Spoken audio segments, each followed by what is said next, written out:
Poderosos, poderosas, salud y buena actitud. ¿Cómo están? ¿Cómo me les va bien? Me alegro. Sí, y ahí atrás ustedes están viendo un fondo de pantalla que pusimos.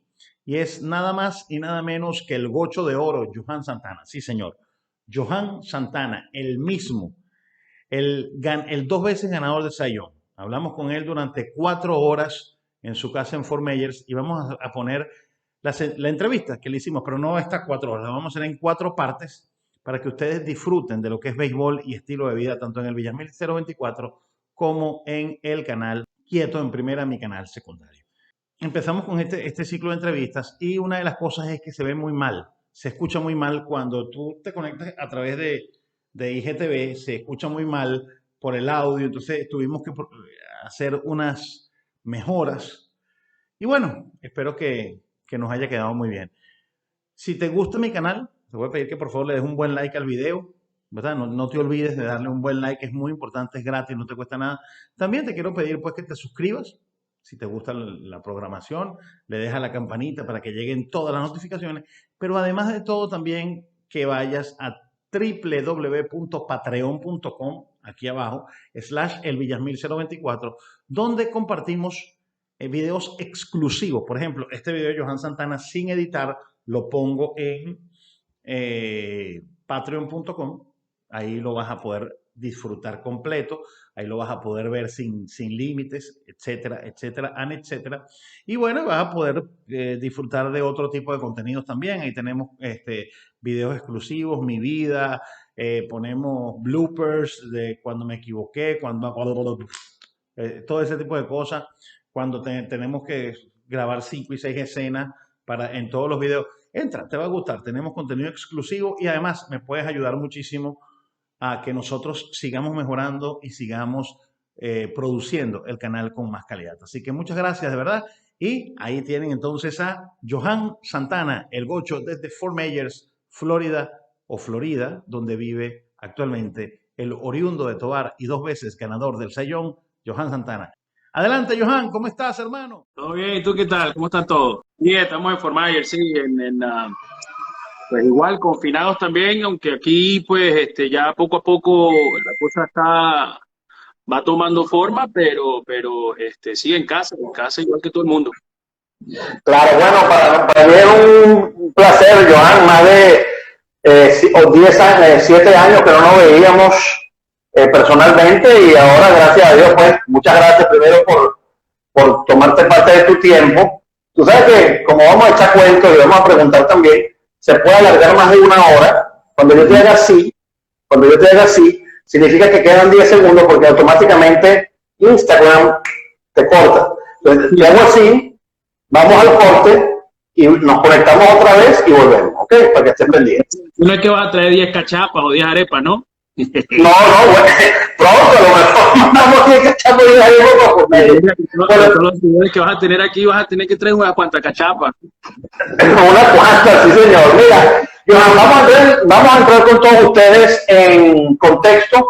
Johan llega al béisbol de Grandes Ligas en el año 2000 con los Mellizos de Minnesota y sus grandes años son, por supuesto, el 2004 cuando se convierte en el primer lanzador ganador de 20 juegos en las Grandes Ligas, 20 ganados, 6 perdidos, 2.61 de efectividad, líder en ponche de las Grandes Ligas con 2.65. Al año siguiente poncha 2.38 y después 2.45 y su segundo Cy Young lo gana en el año 2006. El primero fue en el 2004 y el segundo fue en el 2006. O sea que hoy vamos a conversar, todos los que no conocen a Johan Santana, pues para que ustedes sepan, con un doble ganador de Cy Young y, como dije, en mi opinión, la mía muy personal como periodista, el mejor pitcher, para no herir susceptibilidades, pues, para no decir el mejor lanzador venezolano de todos los tiempos, vamos a poner el mejor lanzador zurdo de todos los tiempos en Venezuela. Y así no herimos susceptibilidades, ¿verdad, Johan? Porque todavía no ha salido. Vamos, ustedes son los periodistas, ustedes son los periodistas. Nosotros simplemente hacemos nuestro trabajo y ustedes son los que califican, ¿no? Oye, mire, pero una cosa que yo le voy a decir a usted, Johan. Usted ese acento de los Andes es duro, mire, ese no se pierde, pero ni con el chino, ni con el inglés, ni con nada. Entonces, la primera pregunta. Nosotros, y mucha gente en Venezuela y en el exterior se tiene la idea de que en los Andes solamente se juega fútbol. De hecho, tú eres un gran fanático del fútbol. ¿Cómo llega el béisbol a la vida de Johan Santana? Siendo un te encantaba el fútbol, pero ¿cómo llega el fútbol, el béisbol a la vida de Johan Santana? ¿Y cómo llega y cómo es eso? Vamos a destruir el mito. ¿Cómo es eso de que hay un béisbol en los Andes? No, mira, en los Andes siempre se ha jugado el béisbol. Desde que yo me conozco se juega el béisbol. Inclusive, mucho antes se jugaba el béisbol. Lo que pasa es que el béisbol andino a lo mejor no tiene ese arraigo que tiene el béisbol central o el béisbol, no sé, del este o qué sé yo. Pero en los Andes se juega el béisbol. De hecho, recuerdo yo cuando jugamos nacionales, era una selección que se armaba. Tal vez no teníamos tantos equipos o tantos jugadores que permitieran tener mejores ligas o una mejor liga, pero se hacía ya una selección de jugadores y siempre hacíamos que jugábamos. Pero te digo, mi pasión por el béisbol, mi papá. O sea, eso es así de sencillo. Mi papá, sí, estamos informados, mi papá, el viejo Burgui, pues igual confinados también, aunque aquí pues llegó a Tobar desde hace muchísimos años. Entonces él va tomando forma, hizo todo en Tobar. Sí, en casa igual que todo el mundo. Y allí pues conoció a mi mamá. Y él llegó a Tobar jugando al béisbol, porque en los años 70 por allá para abajo se jugaba buen béisbol en los Andes. De hecho, jugó en Tobar, jugó también con un equipo, Titanes de la Grita, un equipo que de hecho cuando mi papá llega a los Andes básicamente fue eso, no dejarlo salir de los Andes, no dejar que se fuera de vuelta a Barlovento, porque buscaban la manera de que ese talento se quedara allí. Mi papá jugaba al shortstop. Y yo recuerdo cuando nosotros lo veíamos jugar, yo quería ser como él. Yo no sabía ni cómo se llamaba la posición, yo no sabía nada, yo simplemente quería ser como mi papá. Y mi papá nos llevaba a mi hermano y a mí, a Franklin, a su juego. Y así fue que comenzó toda mi pasión por el béisbol. Ahora, Johan, bueno, eso es para ponernos en contexto, porque yo sé que en los Andes, en una liga, hay ligas que tienen hasta 72 equipos, o sea, en los Andes se va a ver. Ahora, tu papá era un hombre alto, él mide casi 2 metros, y él era shortstop y segunda base, me contó el Burguillo cuando yo lo entrevisté. ¿Cómo nace? Mi papá dijo que medía 2 metros. No, tu papá mide como 1,80 m, no, 1,90 m, mide. Sí, mi papá mide como 1,75 por ahí, más o menos, algo así. Es más bajo que yo, sí, bueno, pero tú eres más alto que tu papá. Yo soy 1,80 m, más o menos. Y mi papá, 1,75, algo así. Ahora, tú llegas y empiezas a jugar con los chiquilines, ¿no? Me dice él. Con los chiquilines. En el equipo con los chiquilines. Y siendo zurdo, ya sabías que no podías jugar shortstop. Tú empezaste siendo centerfield. ¿Cómo empezaste? Es que mira, yo empiezo jugando al shortstop porque es que yo no tenía guante. Yo hacía todo lo zurdo, pero que cuando yo jugaba al béisbol, yo no tenía un guante para jugar a los zurdos. Entonces, yo jugaba era con los guantes de mi papá y con mi hermano. Y nosotros, cuando no tienes opción, yo aprendí a lanzar a los derechos, empezando de niño. Yo lanzaba con ambas manos. Así fue que yo comencé. Sí. Fíjate eso. ¿Y cuándo te consolidas como zurdo? ¿Cuándo tú te consolidas de la mano zurda? Mira, ya una vez cuando yo comienzo el entrenamiento con chiquilines, con el equipo del sector donde nosotros vivíamos, ya de ahí se comienza a hablar, vamos, ellos me preguntan a mí, yo les digo que yo juego donde juega mi papá, y yo señalo al shortstop, porque ayer era que jugaba mi papá, y así fue que yo comencé. Luego, cuando fui a batear, bateaba a las 2 manos, me paraba a los zurdos, me paraba a los derechos, le pegaba la pelota. Ahí fue hasta que utilicé un guante zurdo, que en verdad me vi forzado, vamos a decirlo así, a lanzar a los zurdos. Pero en verdad no he forzado nada, fue mucho más fácil para mí cuando ya yo lancé a los zurdos. O sea, tú eras derecho, o sea, tú eras ambidextro, lanzando y bateando. Yo siempre he sido zurdo, siempre. O sea, desde niño, todo jugaba pelotique, goma, todo, la escuela para escribir. Lo que pasa es que cuando jugaba béisbol y tenía que utilizar un guante, yo lo utilizaba a lo derecho, porque es que yo no tenía un guante zurdo. Entiendo. Y cuando te dieron el gol de zurdo, tú dijiste, ¡ay! Cambió total, o sea, ahí sí cambió todo total.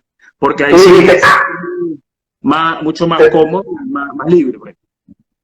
Pero sí, yo lanzaba sin pensar, pues, sin pensar. ¿Sabes qué? El que ha jugado béisbol o ha experimentado el béisbol es una cosa que tiene que ser natural. Vamos, hay muchas personas a veces que quieren jugar al béisbol o quieren jugar al softball y por ejemplo, para lanzar quieren medir, quieren contar, quieren hacer una mecánica que tiene que ser exactamente, si no la haces de esa manera te sale mal. No sé si a algunos le ha pasado, lo ha experimentado. Bateando, si yo hago esto, cuando tú eres un jugador natural o trata de hacer las cosas lo más natural posible, todo fluye, todo sale y automáticamente, lo más importante, no pensar, porque si tú piensas, la cosa se está haciendo difícil. Entonces yo cuando jugaba a lo derecho, la verdad, yo no pensaba, yo simplemente la agarraba y la lanzaba.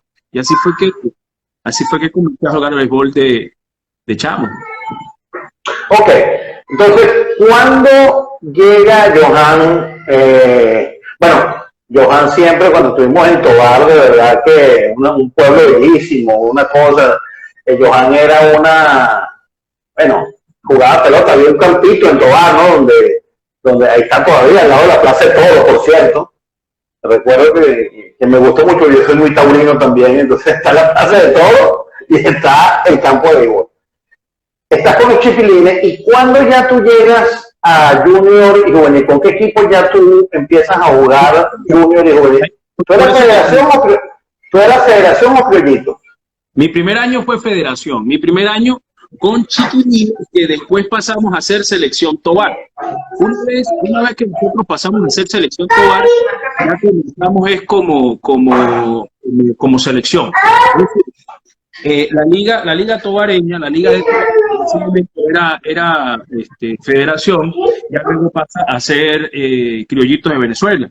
Y con Criollitos sí estaban los equipos, pero como te digo, los jugadores no éramos muchos para tener 4 o 5 equipos o 6 equipos para tener una liga, digamos, una liga más fuerte, ¿no? O competitiva en cuanto al talento que tienes en cada equipo. Pero de allí se fue haciendo una selección que se formó, ganamos varias cosas y de allí fuimos a los campeonatos nacionales. Espérate, Johan. Pegar. Es que dicen que se oye un poco de eco, entonces estaba bajando a lo mejor lo que producía eco aquí. Ajá, continúa entonces. Mira, te comento que lo que te digo es que nosotros llegamos al punto de, una vez que nos convertimos en criollitos de Venezuela, prácticamente jugábamos era el campeonato tobareño, la liga tobareña, pero jugábamos los campeonatos estadales y prácticamente lo que era una selección Tobar, que era la Bolivia, muy bueno contra Mérida, y era en verdad una rivalidad que teníamos fuerte. Y allí se formó una selección, entonces nosotros ganamos la selección de otras pueblos o de otras ciudades y formamos lo que fue la selección representante. Mira, JM P. Rodríguez, Johan, saludos desde Tobar. Igual, saludos en el pueblo, como siempre. Mira, Johan, vamos a ver, yo mandé aquí unos stickers que supuestamente deberían haber preguntado el día de hoy, pero no salen. Bueno, la gente está preguntando por Twitter, vamos a terminar de hacerle las preguntas a Johan, las primeras preguntas de la ronda de periodistas, y después vamos con la pregunta del público. Johan, ¿cómo llega Andrés Reiner a la vida de Johan Santana? ¿Cómo conoce Johan Santana a Andrés Reiner? Mira, eso fue el año 94. En el año 94 yo jugamos un nacional en Huehue, ¿no? En el estado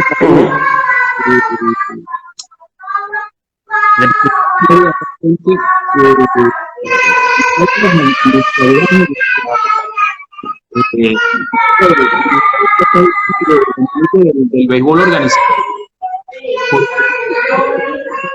al béisbol y no andamos pendientes ni sabíamos de nada de esas cosas, pero estaba allí. Y sí sabíamos que habían estados y esas cosas, no sabíamos, y mucho menos nosotros, los medios, íbamos a estar pendientes de que nos estaban viendo a nosotros, ¿no? Estamos contra el Federal, bueno, otros equipos, el Zulia, y de verdad que el nivel era cuando es a nivel nacional es complicado, es difícil, y más uno que viene de los Andes, ¿no? Y el equipo de nosotros básicamente era un equipo que si bien era una selección, tampoco era un equipo donde tú tenías, digamos, un equipo totalmente completo en todas las posiciones ni en la banca. Es decir, nuestro equipo era inferior que a los demás. Pero ese Nacional termina y recuerdo muy bien que estábamos un día en la casa en Tovar. Tocan la puerta de mi casa y ese día sí, yo jugaba mucho pelotica de goma con mi hermano y la casa de nosotros era el medio abierto, nosotros jugábamos pelotica de goma contra la pared, mi hermano y yo. Y ese día tocan la puerta y cuando yo abro, porque yo fui el que abrí, lo primero que dijo el señor Andrés en la puerta, yo te conozco a ti y tú a mí. Yo me quedo así porque yo no tengo ni idea quién es el señor, y lo que sí sabía es que Gocho no era, porque ese no tenía pinta de Gocho. El que conoció sabe el porte que tenía el señor Andrés y su manera de ser, ¿no? Él pasa a la casa y casualidad ese día estaba mi papá, eso fue un viernes, mi papá regresaba de trabajar porque mi papá trabajaba en Mérida, que es como alrededor de una hora y media de Tovar, y estaba allí y comenzó el señor Andrés a hablar acerca de lo que era el béisbol organizado, lo que era la academia, lo que era la organización de los Astros de Houston, y comienza toda esa historia, ¿no? Y yo escuchaba y le veía y eso parecía mentira, o sea, para mí parecía mentira. Y él comienza a hablar acerca de las cosas y habla sobre la posibilidad de yo estar en la academia y firmar algún contrato y jugar al béisbol profesional. Y nosotros, ¿sabes? De la noche a la mañana te cambia todo, ¿no? Pero él comienza precisamente a contar la historia. Si ustedes se recuerdan muy bien, el año 94, ¿qué pasó en el béisbol de las grandes ligas? Estaba de la huelga. A la huelga. Por lo tanto, no habían presupuestos y todo estaba parado. O sea, no habían presupuestos, no había manera de que los equipos de grandes ligas dieran algún tipo, o en este caso Houston, le aprobara al señor Andrés que fuera a visitar a ese muchacho en Tovar. Que eso fue una travesía para él, porque él no conocía los Andes, nunca había ido. Le tocó salir de Valencia, llegar a Tovar, se fue por los Andes, por el páramo, se le accidenta el carro. Él está echando todo el cuento, se le accidentó el carro, que no pudo llegar. De hecho, cuando llegó a Tovar, él tenía un número telefónico, el teléfono en la casa estaba cortado, que llegó a los bomberos, los que le dijeron buscando a Santana, perdón, a Santana, mi papá es Santana Burguillos, ¿verdad? Todos le dicen es Burguillos, y a nosotros nos decían Burguillo chiquito, o nos decía el hijo de Burguillo. Y resulta ser que él preguntaba era por Santana. No, que él juega béisbol, y fue los bomberos que le dieron la información y alguien le dijo, no, ese es Burguillo, Santana Burguillo, y lo llevó exactamente donde era la casa, y así fue que el señor Andrés llegó a Tovar. Así mismo. Ok, entonces él habla contigo, ¿qué edad tenías tú? ¿En qué año fue? En el 94, me dijiste. 15 años tenía yo. 15 años. ¿Tú te graduaste de bachiller en qué año? Pues tú terminaste el bachillerato, ¿no? No, yo no lo terminé, fíjate qué pasó ahí. Porque precisamente por eso, porque cuando a mí me llevan a la academia de los Astros de Houston, fue precisamente porque yo iba a terminar el bachillerato estando en la academia, que precisamente esa fue, digamos, el único motivo por la cual mi mamá y mi papá me dejaron ir a la academia al año siguiente. ¿Por qué? en el 95. ¿Por qué? Porque el señor Andrés le decía a ellos que quería que yo participara en la academia una vez que llegara el verano, o sea, que llegaran las vacaciones. Cuando llegaran las vacaciones, mira, para que él venga y él experimente y pase unos 2 meses en la academia y entienda cómo es esto. Ese año, eso fue, creo que en el mes, no sé el mes exactamente, pero eso fue como en septiembre, agosto o septiembre del año 94. Okay. Después pasan un par de semanas y aparece otra gente. Y esa gente era los Rockies de Colorado, que llegaron a Tovar también buscando a Santana. Okay. Y sí, ya de ahí pasa el tiempo y entonces mi papá, precisamente se tiene esa conversación, y mi papá, lo primero que hizo después de un tiempo fue, ya era cercano a diciembre, llama al señor Andrés. El señor Andrés tenía toda la información, o sea, nosotros teníamos toda la información, mi papá, del señor Andrés, y nosotros como buena fe, llamas al señor Andrés para decirle que había otra persona que me estaba buscando también. Y recuerdo yo que el señor Andrés ya estaba de vacaciones en diciembre, Estados Unidos, y él regresa a Venezuela en enero. Nosotros, mi papá nos llevó a mi hermano y a mí a hacer un tryout con la gente de Colorado en Valencia, y me dijeron que para que regresara después. O sea, yo ya veía la cosa como más, wow, ¿qué es esto? ¿No? Como que sí, mira, tú queremos que entrenes con nosotros cuando se termine el año escolar y todo esto. Y en ese momento, si mal no recuerdo, ellos decían que nos dijeron que para ir a República Dominicana era prácticamente la manera como ellos hacían las cosas. Todo este cuento se lo echa mi papá al señor Andrés. Ya regresa el señor Andrés a principios de enero y el señor Andrés dijo, no, ese tiene que venir con nosotros y yo lo voy a llevar a que estudie. Y así fue. Mira, yo me fui, aceptamos la propuesta del señor Andrés, o mejor dicho, la aceptamos, no, la aceptó mi mamá y mi papá. Yo hacía lo que ellos me decían. Y él me llevan a Valencia y yo estudiaba en las noches y entrenaba en las mañanas. Entonces para mí era, vamos, un sueño. Cuando yo llego a la academia de Houston desde las 7 de la mañana hasta las 2 de la tarde, 3 de la tarde, pero cuando entré en esa rutina de ya practicar y entrenar como profesional, y ya a las 6 de la tarde yo tenía que irme a la escuela porque yo a las 7 comenzaba clase, de 7 a 11. Ese era mi horario. Entonces yo hacía eso. Yo duré alrededor de 3 meses haciendo eso. Y le digo yo a mis padres en una conversación telefónica, le digo, mira, esto es difícil. Es muy difícil hacer las dos cosas al mismo tiempo. Por más que a mí me encantaban los estudios y yo estaba muy bien en Tovar con mis estudios, también era muy cierto que tenía la oportunidad de hacer lo que yo quería hacer, ¿no? Que era jugar al béisbol y tener la oportunidad de a lo mejor firmar un contrato profesional.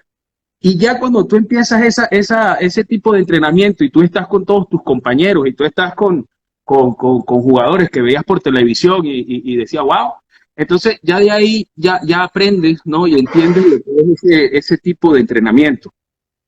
Al punto tal que le dije a mi papá, mira, yo quiero hablar con ustedes porque les quiero decir algo. Para mí es difícil hacer las dos cosas al mismo tiempo. Es difícil entrenar, trabajar y es muy difícil estudiar. Y te lo digo que es muy difícil estudiar en el sentido de la logística por el tiempo, ¿no? Porque yo, de hecho, lo único que estaba haciendo era estudiar y jugando al béisbol. O sea, yo estaba feliz. ¿Qué más podía yo pedir? Entonces cuando nosotros hablamos, yo les pedí a ellos que me dejaran seguir solamente en una de las dos. Y yo les dije a ellos que yo sentía que yo podía seguir en el béisbol. Lo sentía porque estaba allí, porque lo vivía, porque lo veía y tenía esa hambre, ¿no? Que tiene uno de querer crecer, de seguir, oye, creciendo y creciendo y creciendo. Y ellos me dijeron, y yo les dije a ellos, mira, si yo no sirvo al béisbol, yo no tengo ningún problema, yo regreso a los estudios y yo sigo y me esfuerzo porque a mí me encanta estudiar, me encanta aprender. Ellos me dijeron que hiciera lo que yo creía conveniente, lo que yo sintiera que eso me llenara. Y eso fue lo que a mí me tomó nada más. Cuando ellos me dicen eso, ya, la responsabilidad estuvo allí. El simple hecho de yo haber decidido que yo quería ir por el béisbol, teniendo la bendición de mis padres, fue de verdad lo que a mí me impulsó y me guió a que yo no podía quedarles mal tampoco, ¿no? Porque yo salí con las manos vacías y tenía que llegar con algo en las manos. Y así efectivamente fue como comencé yo en mi carrera. Por eso es que me faltaron un semestre para graduarme como bachiller. Nunca lo pude hacer porque ya después me fui, después ya no tuve yo la oportunidad de estar en Valencia, vamos, tanto trabajando como estudiando. Ya yo comencé con mi trabajo y el trabajo ya después, cuando tú te dedicas al 100% al béisbol, de la manera que yo me dediqué, ya es imposible hacer ambos. Si no hubiera sido, si ponte tú, Johan no hubiera podido hacer, ¿qué profesión hubieras tomado? ¿Qué te hubiera gustado? ¿Qué hubiera sido tú? ¿Qué te gustaba? A mí siempre me llamaba la atención las cosas, qué hay dentro de las cosas, la ingeniería es mecánica. Inclusive yo tenía un amigo, un compañero, que era, su familia trabajaba, y era ingeniero petroquímico y ese tipo de cosas, y uno hablaba así, alguna cosa tengo que hacer yo, porque era muy observador. Muy curioso, y me gustaba. Mira, yo una vez agarré una licuadora en mi casa. A mí me gusta saber el porqué de las cosas. Cuando tú entiendes el porqué de las cosas, en verdad le da sentido a lo demás. Cuando tú eres una persona que nada más crees que porque lo viste y ya lo sabes, ya está frito, ¿no? Pero hay muchas personas que son así, que como lo ven o como lo piensan, ya creen que está bien. Y yo sí, está bien, pero ¿por qué? Siempre hay un porqué. ¿Y por qué la licuadora da vuelta? ¿No? ¿Por qué tú le enchufas y le hundes el botón y prende, no? Y yo me acuerdo que la desarmé y después yo no la pude armar de vuelta. Pero así fue. Yo decía, no, la curiosidad de hacer las cosas. ¿Por qué, por ejemplo, o sea, tú decías, bueno, pero mira, la tecnología hoy en día es una cosa impresionante como está, ¿no? Pero en ese entonces, el televisor con el tubo, ¿no? ¿Cómo llega la señal? Y uno tenía que ir a darle a la antena y prende el booster y darle a la antena, déjalo ahí para ver el juego, porque si no. Eso lo viví yo, eso lo vivimos nosotros en nuestras épocas. Entonces eso siempre creaba querer aprender de esas cosas, una curiosidad, pero quién sabe, ¿no? Yo hubiese estudiado y la verdad que no sé, o sea, lo que sí te digo es que hubiese querido siempre tener la posibilidad de mejorar y de crecer y de ayudar, porque esa es la manera en que a mí me gusta hacer las cosas. Johan, ¿tú me escuchas bien? ¿O tú me escuchas como encajonado? ¿Me escuchas bien? Bueno, te escuchaba así encajonado, ahorita se escucha un poco mejor, así como si había un eco, se escuchaba mucho. Yo creo que te están regañando los niños, yo no sé qué estaba pasando. No, es que tenía el ventilador prendido, entonces se escuchaba como... Eso es lo que se escuchaba. Un poco extraño. Ahora sí se escucha bien. Ahora se escucha mejor, sí. Ok. Bueno, Johan, entonces, ya tú estás ahí. Y vamos a la pregunta de las 57.000 lochas, como decimos en Venezuela. ¿Por cuánto te firmaron? ¿Cuál fue el bono que te dieron? ¿De cuánto fue el bono de firma? $17,500. $10,000 en bono y $7,500 progresivos. A ver, y $7,500 progresivos hay que entender que es una cantidad que tú te la tenías que ganar a medida que iba pasando el tiempo. Es decir, cuando te digo el tiempo, estoy hablándote de las categorías que fuera jugando. Mi contrato era $1,000 si yo jugaba 90 días, creo, en AA. $1,500 si jugaba igual 90 días en AAA y $5,000 si yo podía jugar 90 días en Grandes Ligas. Pues sabrás la historia, mi historia cuando yo llegué a las Grandes Ligas. Yo llego por la regla 5 y llego de clase A media. Yo no jugué clase A fuerte, yo no jugué AA, yo no jugué AAA, yo jugué de clase A media directo a Grandes Ligas. Entonces, cuando yo llego a Grandes Ligas, y van los famosos 90 días, y siempre pensaba, oye, pero ¿qué habrá pasado con aquel bono que tenía que dar si yo no jugué AA, ni jugué ni jugué triple A, o sea que ya no me gané los $2.500 del bono cuando yo firmé, ¿no? Claro. Cuando cumplo los 90 días en Grandes Ligas, Minnesota me llega a mí con un cheque. El cheque representaba precisamente los dos bonos de AA y clase, de AA y AAA y el de Grandes Ligas por 90 días. Pero eso fue lo que yo firmé. De hecho, te comento, yo en el año 95 vuelvo a ir a un campeonato nacional, pero ya yo había firmado contrato. Sí, ya yo estaba firmado con Houston, más yo no había nunca ejercido mi profesión. Yo nunca había jugado en ninguna categoría. Por lo tanto, yo podía ir a ese nacional. Cuando llego a ese nacional, ya llego yo con entrenamiento ya profesional, ya tenía varios meses entrenando y la diferencia fue grande.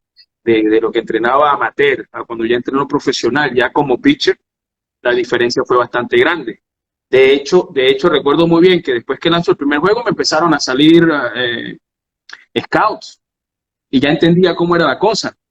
Pero también entendía que ya había firmado y ya entendía lo que había pasado con el compromiso que habíamos adquirido con el señor Andrés, como también entendíamos quién era el que nos había dado la mano y nos había sacado de Tobar.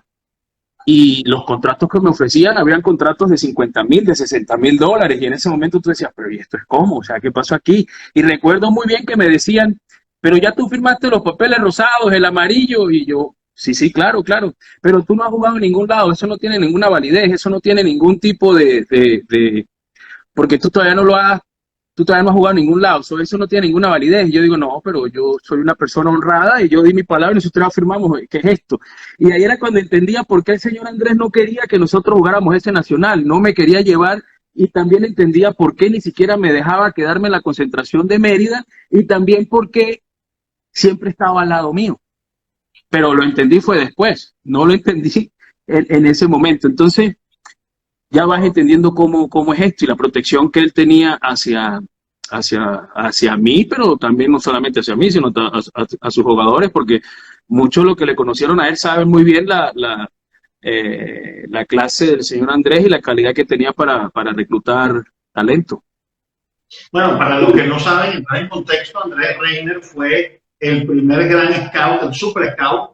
Yo voto en el comité contemporáneo, no voto en el comité histórico del Salón de la Fama, pero Andrés Reiner pronto estará en el Salón de la Fama del béisbol venezolano, sin lugar a dudas. O sea, para que la gente sepa, nada más voy a decir algunos nombres, además de Johan Santana, Bob Abreu, Melvin Mora, Roberto Petagine, Manacho, y pare usted Melvin Mora, Melvin Mora, Donaldo Méndez, Félix Escalona, Wilfredo Rodríguez, Carlitos Hernández, el zurdo. O sea, hay mucho. Carlos Guillén también. Bien, Carlos Guillén. Mucho, el tapón. Carlos Hernández, el tapón. Hernández.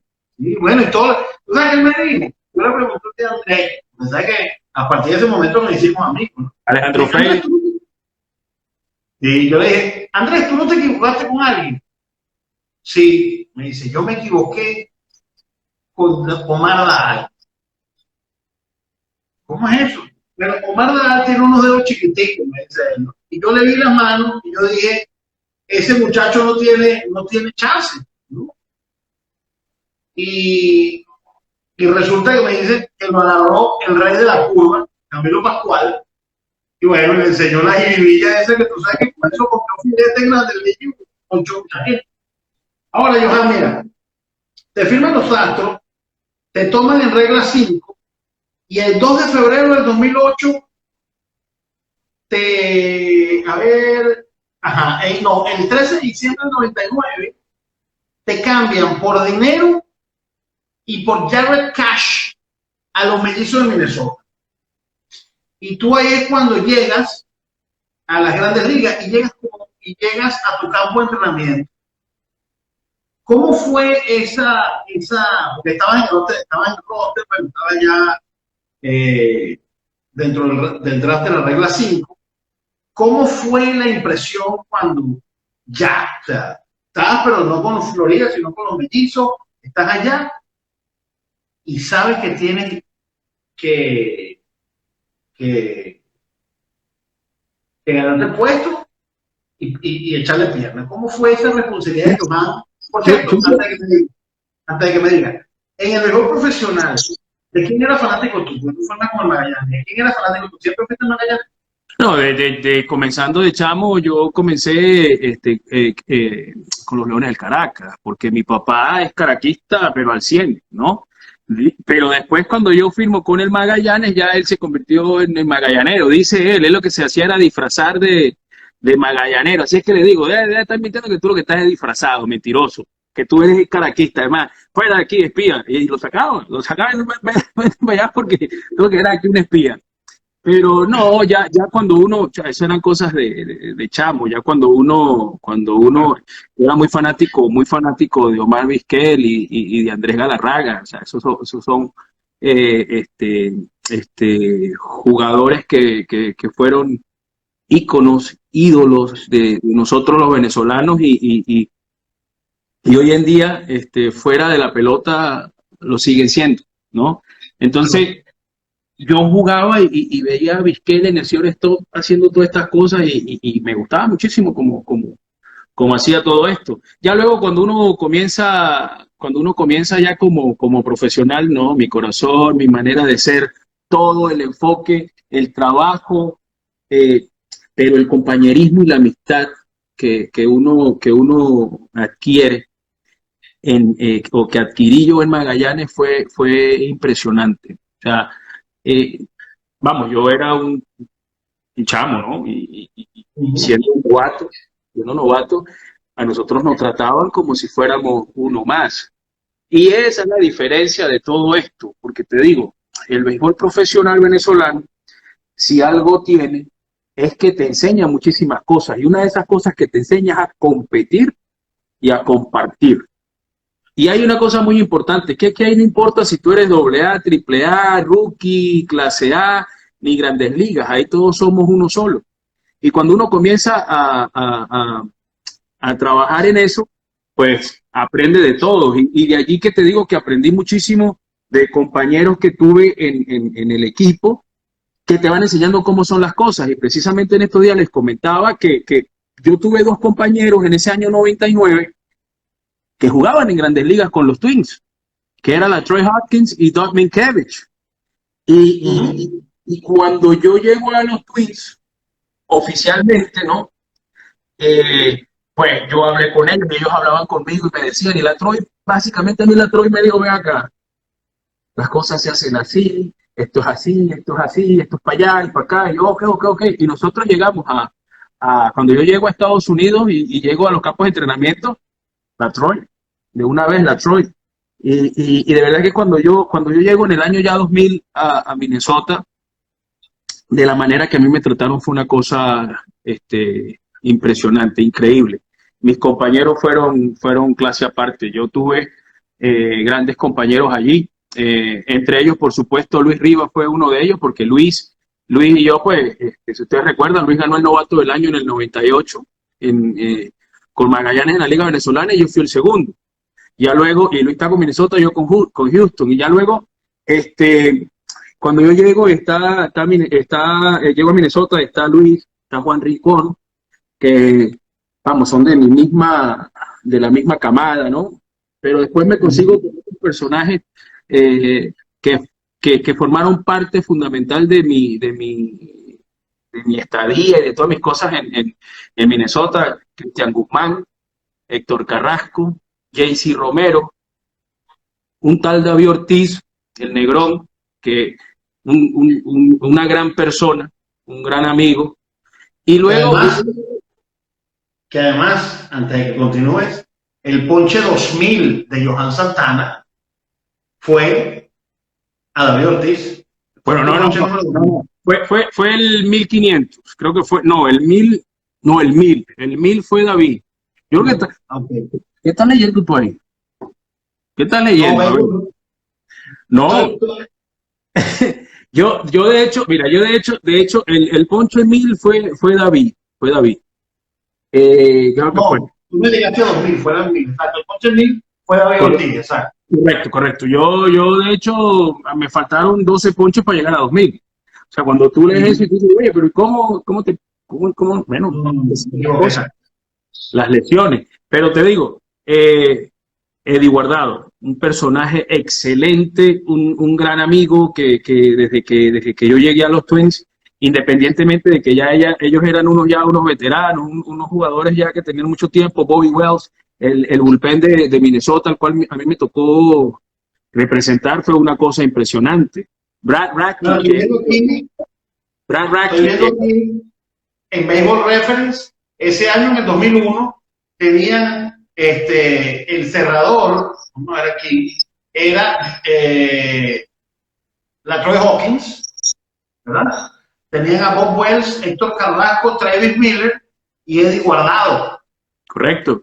Por eso te digo, yo fui parte de eso, yo era el jugador en el roster 25, ¿ok? Pero eso cuando tú estás en esa situación y cuando tú estás jugando no lo ves así, ¿no? Yo simplemente era uno más y era el último, yo sí era el 25. Pero te digo, yo tuve ahí muchas amistades, tenemos una gran amistad, porque no es solamente los que yo te acabo de nombrar, los latinos, ¿no? Sino que también te conseguías personajes como Torii Hunter, un pan de Dios, una gran persona, aparte de un gran jugador, mejor persona todavía, Jack Jones, Matt Lawton, que eran los outfielders de nosotros. Y te digo, Brad Radke, que era el as del equipo, era una gran persona. Entonces a mí me hicieron sentir muy bien cuando yo llego a los Twins, y de eso tú aprendes cómo uno puede, convivir, compartir, que independientemente del estatus que puedas tener en un equipo, sea de estrella o sea lo que sea, allí no importaba. Por años ahí nunca importó el estatus que tú tuvieras como jugador. Podía ser estrella, podía ser el campeón bate, podía ser el Cy Young, podía ser lo que tú quieras. Pero cuando nosotros estábamos en un clubhouse y cuando empezábamos el juego, simplemente éramos un grupo de trabajo que nos llevábamos muy bien y que la pasábamos súper bien. Y eso hacía mucha diferencia. ¿Y cómo era Tom Kelly como manager? Porque Gardenhire era un poco más difícil, porque Tom Kelly era un personaje que yo tuve dos temporadas con Tom Kelly. Y era un personaje ya, imagínate, de 16 años, 2 series mundial, grandes equipos, y de repente estábamos nosotros allí, habíamos varios rookies, y no fue fácil. Muchas veces tenía que prestar atención, y yo tenía eso, que a mí me gustaba prestar atención. Y yo tengo algo, que es que cuando yo no sé, yo pregunto. Sí, yo no voy a lanzarme una aventura de que sí, yo lo sé, y ese es el error que muchas veces cometemos, el simple hecho de pausar, de preguntar, de pensar exactamente lo que uno va a hacer, de simplemente caminando, calcular el próximo paso. Eso hace una diferencia. Y yo preguntaba, pero ¿cómo hago aquí? ¿Qué hago esto? ¿O por qué? ¿Qué tengo que hacer? ¿O qué tengo que hacer? Y así, básicamente, era que pasaba mi tiempo, pero con él era difícil porque era un carácter muy fuerte y también de muy poco expresivo. Él te podía decir hasta el mal que te estabas muriendo, y sus gestos corporales no iban de acorde con las palabras que le estaba diciendo. Mientras que Gardenhire era todo lo contrario. Gardenhire, si ustedes se recuerdan, es muy expresivo. Era muy expresivo. Sí. De hecho, Gardenhire, yo creo que en el primer año de su carrera como manager, o el segundo, le pasó a Tom Kelly y le rompió el récord a Tom Kelly de las veces que lo habían votado en un juego. En toda su carrera, Tom Kelly no lo votaron de todas las veces que votaron a Gardenhire. Imagínate tú. Le preguntaba eso porque yo empecé a viajar a Estados Unidos en el 2002 y no conocía a Tom Kelly, pero en la televisión se le veía como un tipo parco, comedido, un tipo de esos, los picapacitos, ¿no? Que te regañan con una sonrisa. Correcto. Lo que te están dando es fuerte y el tipo, mira, Johan, yo creo que tú lo estás haciendo mal, eres un flojo, pero con mucha educación y con mucha elegancia. Bueno, vamos a parar aquí para empezar con el público, si no nos va a matar el público. La primera pregunta. Johan, ¿crees que te robaron el Cy Young en el año 2005? Dicen por allí que si tú crees que te robó Bartolo Colón el Cy Young. Aunque bueno, eso lo votaron los periodistas, pero tú crees, perdón. Vamos a hacerlo. Que si tú crees que te merecías el Sayón de Mira, merecerse, tal vez tú puedes decir, mira, lo merecía, sí o no. Tú puedes decir, mira, yo hice mi trabajo y los números están allí. Pero yo no soy el que decide. Sí, ustedes, tú eres periodista, tú eres el que ve desde afuera lo que pasa allá adentro. Nosotros no, nosotros simplemente hacemos nuestro trabajo y lo hacemos de la mejor manera. Mira, las circunstancias se dieron, Bartolo lo ganó y eso es todo. Pero la cosa aquí es lo siguiente, que es que la gente dice, o el periodista, no sé, habla de que no, que ese Sayón debiste haberlo ganado. Señores, yo no fui ni siquiera segundo lugar. Yo fui tercero. Yo fui tercero, yo ni siquiera fui segundo. Entonces hay que hacer un trabajo, porque si no se lo ganaba Bartolo, entonces a lo mejor se lo ganaba quien fue segundo. Pero yo no fui segundo. Ese año ganas 16-7, 2.87 de efectividad, pero ganas el campeonato de ponches con 2.38 y tuviste el mejor whip de la liga con 0.97 y la mejor efectividad ajustada de 155, ¿no? O sea, tuviste 55 veces por ciento por encima de la liga. Mira, nos pregunta Josmar Molina, ¿cuál fue el juego más difícil? Antes que hagas esa pregunta para anexarte algo a eso que estamos hablando, mira. Esa misma pregunta que se hacen ustedes, los fanáticos, esa pregunta se la formulaba yo precisamente a los escritores del béisbol que tienen voto, pero de esta manera. ¿Por qué? Porque, vamos, si una temporada comienza y tú tienes un propósito o un punto que tú tienes que buscar, pues tú sabes lo que tú estás haciendo. Un sprinter cuando va a correr los 100 metros planos, ¿qué tiene que hacer? El que llegue primero es el que gana, ¿cierto? Claro. Si llegó el segundo, ¿qué pasó? Perdió. Si llegó el tercero, ni se diga, pero bueno, al menos se pone una medalla de bronce. El que llegó de último, frito. Pero ¿por qué te digo esto? Porque yo le hacía la pregunta a ellos mismos que siempre querían hablar contigo y siempre te querían preguntar cómo estás, esto, aquello. Yo decía, mira, vamos a hacer las cosas más fácil. ¿Por qué no me dices tú a mí cuál es el criterio que se utiliza como escritor para otorgar un sayón? ¿Cuál es el criterio? Porque si tú me dices a mí, mira, tú tienes que subirte en una mata de mango y tumbarte 5 mangos y el que se baje los 5 mangos primero se los gana, pues efectivamente el que baje primero con 5 mangos se los ganó, ¿no? Eso hablando aquí más coloquial. Entonces yo le decía, pero ¿cuál es el criterio? O sea, ¿cómo se da un sayón? ¿Cómo entregan ustedes un sayón? ¿Cómo votan por un sayón? ¿Es el que más gana o el que más domina? ¿Quién se gana el más valioso? ¿El que ayudó más al equipo y su equipo llegó más lejos? ¿O el que más batió hizo todo, así su equipo no haya hecho nada? A veces se quedaban callados en la boca y decían, pues muchas gracias. Entonces ahí tienen ustedes y que sean ustedes los que lo ven, o que sean los usuarios o los fanáticos que juzguen por su propio bien, porque al final del día es muy difícil cuando no hay un parámetro que seguir, ¿no? Bueno, Johan, ese año Bartolo fue el primero y el único unánime en la historia del Salón de la Fama fue el segundo, Mariano Rivera. Imagínate, tú llegaste nada más y nada menos que detrás de Mariano. Ahí tienes, ve, que el criterio para tener a Mariano para un sayón y fue segundo lugar, ¿sí? Entonces, ahí es que tú dices, ¿qué criterio hay? O sea, yo no tengo absolutamente nada. Mariano es una gran persona, un gran ser humano. Y yo te digo, es que yo no fui ni siquiera segundo. Tal vez tendrías que preguntarle al segundo cómo se siente de no habérselo ganado, porque se lo ganó. Yo fui tercero, yo no fui segundo, yo ni siquiera fui segundo. Ahora, Johan, mira, me preguntan aquí, vamos con otra pregunta. ¿Por qué te retiraste? Bueno, ya todos sabemos por los problemas en el hombro. Sí, lesiones. Dice aquí, ¿le regalaste una Homer a Henry Blanco por el sayón? Preguntan por ahí. No. No.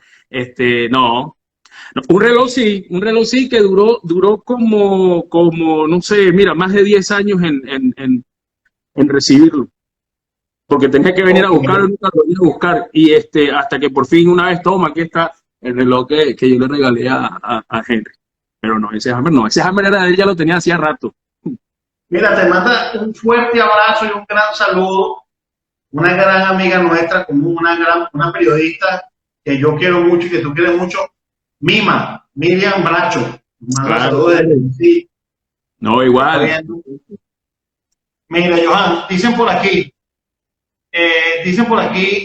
vamos a ver, porque saben que hay que ahorita con las redes sociales, ellos son los periodistas también, ellos merecen, pasa que no lo vieron muy bien. Ajá. Dice por aquí, vamos a hablar del juego, pero primero quería hablar, eso lo vamos a hablar en la segunda hora, cuando Instagram nos diga que cortemos. Yo creo que ha sido, yo escribí una crónica, yo creo que ese ha sido el juego más emocionante de la historia de béisbol. El 1-0, ¿te acuerdas? El 1-0 entre tú y ¿fue Freddy García o fue con Freddy Hernández, el 1-0? No, con Freddy García. Con Freddy. Claro. Chamo, ese juego fue tremendo juego. Mira, dice aquí, ¿cómo definirías tu carrera profesional?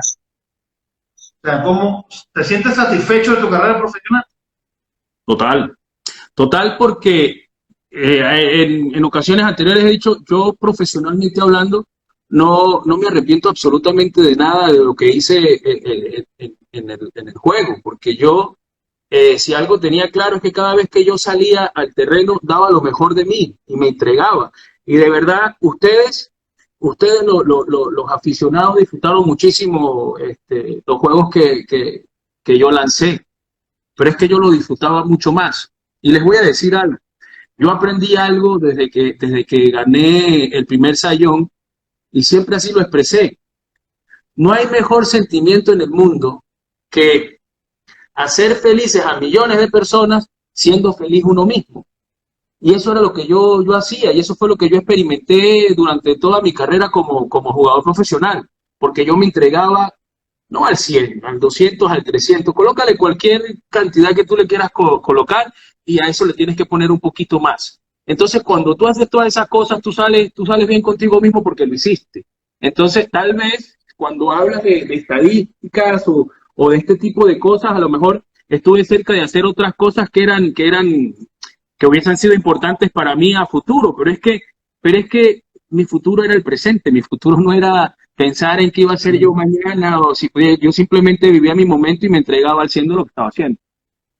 Johan, pasas, a ti te dan el puesto dual de swinger en el 2002, que ya lanzas 27 juegos, pero ahora es 14. Y ya ahí se empieza a escuchar de que parece que bien vas a hacer la rotación. ¿Cómo fue eso? ¿Quién te dijo eso? ¿Por qué deciden? Vas a la serie de campeonatos, participas en 2 juegos y después vas y participas en 4 como relevista en el 2002.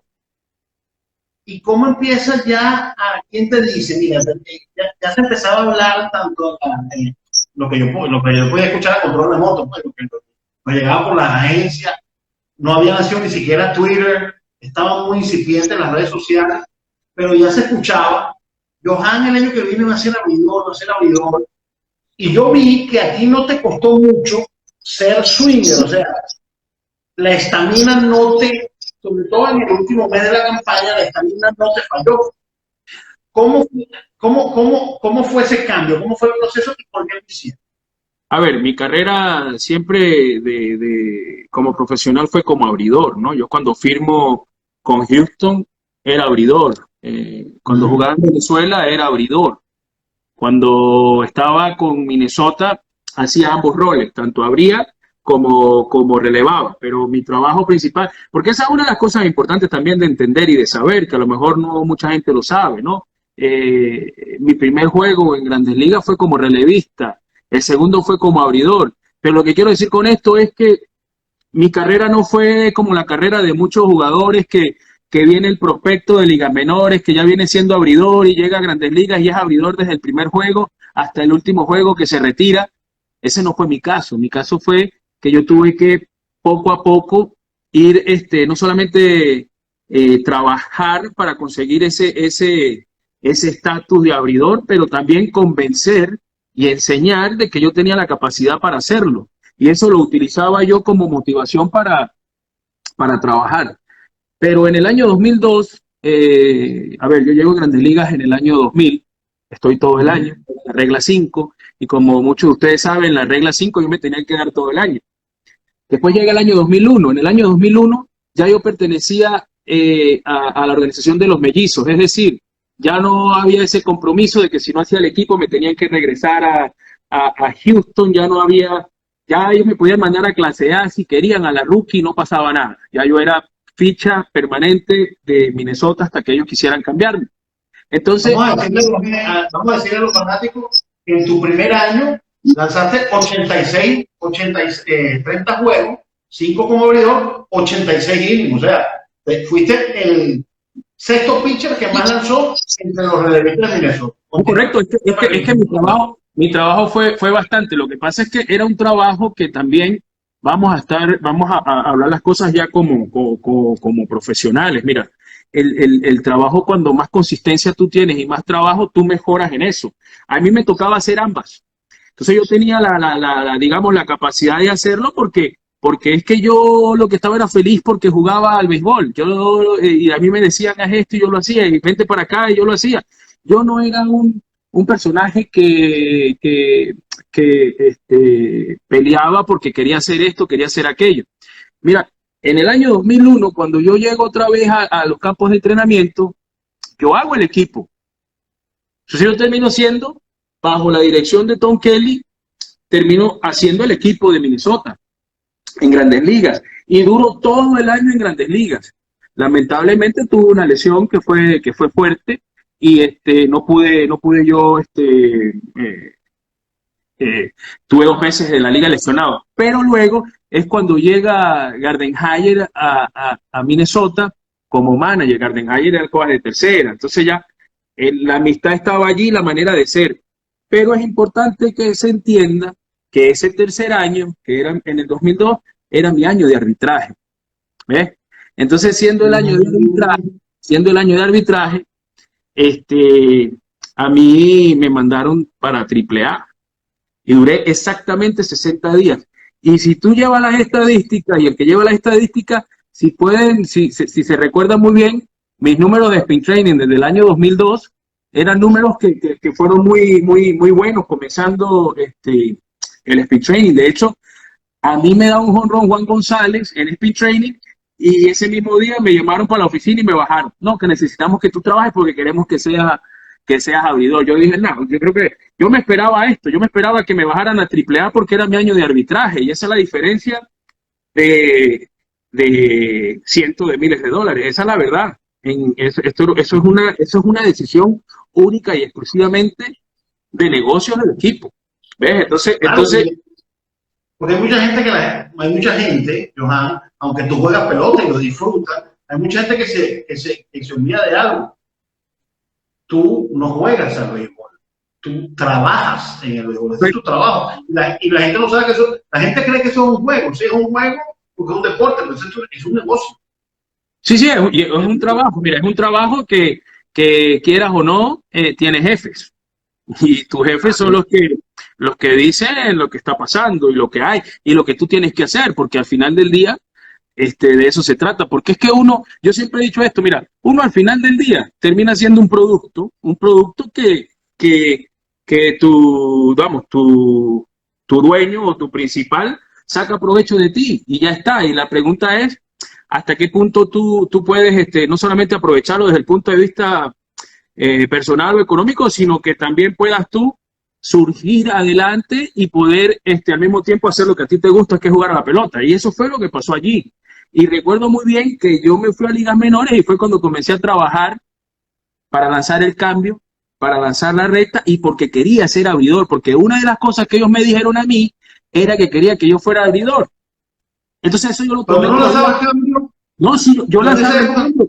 Yo lanzaba el cambio, pero no lo lanzaba de la manera en que terminé lanzándolo después. Yo, de hecho, cuando llego a ligas menores, llego a trabajar con Bobby Cuellar, y trabajaba precisamente en lanzar el cambio, en lanzar la recta, en lanzar el slider, pero no solamente era en lanzarlo, sino en tener confianza en lanzarlo, porque esa es la diferencia. el agarre estaba, pero la confianza de lanzar un cambio en 3-0, hay que pensarlo. Pues yo no pensaba. 3-0, cambio, y tenía que lanzarlo. Y no tenía opción sino que lanzarlo de strike. Entonces, ya tú agarras tanta confianza en tus lanzamientos que tú lo lanzas en cualquier momento. Y si ustedes vieron mi carrera y vieron videos, podrán ver 3-2, cambio, 3-0, cambio. El último picheo que lancé, cuando lancé el no-hitter, fue un cambio en 3-2. Es decir, y a mí no, yo lo hacía así, porque yo le tenía confianza a mis habilidades, a pesar de que ya en los últimos tiempos de mi carrera, pues el brazo ya no era el mismo. Pero te digo, llegado el 2002, ya nos queda poco tiempo. Está bien. Bueno, la gente que lo sepa, ahorita nos volvemos a conectar. Sí, porque quedan 19 segundos para retomar. Vamos a retomar cuando él es abridor. Yo me voy, monto en IGTV y volvemos otra vez con Johan Santana aquí a través de Piñamil 024. Ya venimos porque Integra nos da una hora. Ya venimos, Gocho. Seguro.